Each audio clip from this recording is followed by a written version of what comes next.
So we have our clock mechanism, 1888. The bell was cast in 1888 in Baltimore, Maryland. We have the movement made by Seth Thomas up in New England. And this is the wall. This is the wall that tells us clockmakers, watchmakers put them on the inside of watch cases. They say the last time of service, or they did something to it.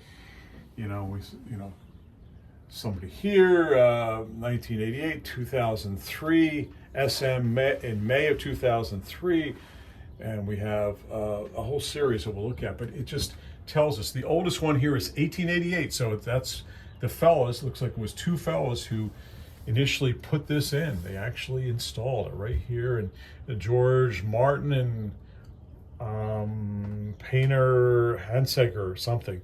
Here's 1981,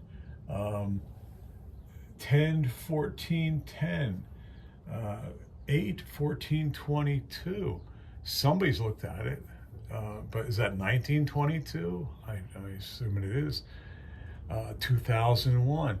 And what it's telling me here quickly is that you've had too many people here in the last, just say 30, 40 years.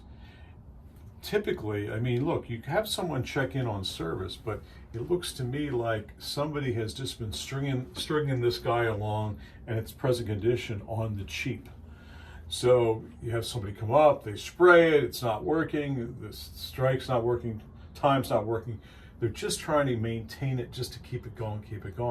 But little do they realize, or the people that own the clock, or the city, the town, is that it's wearing it out exponentially.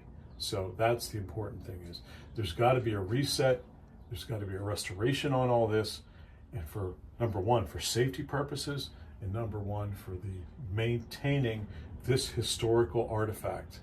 And it is a running historical artifact, and this clock mechanism will run and run.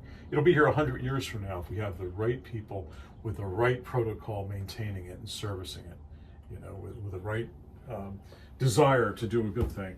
And we just another few more. We'll just one down here in 76. 4-2 in 76, our bicentennial year. Just, you can't even make it out. T.M. Tyler, possibly, I don't know. And up here, 7/18/11. He cited it twice. We don't know what 11 that is, but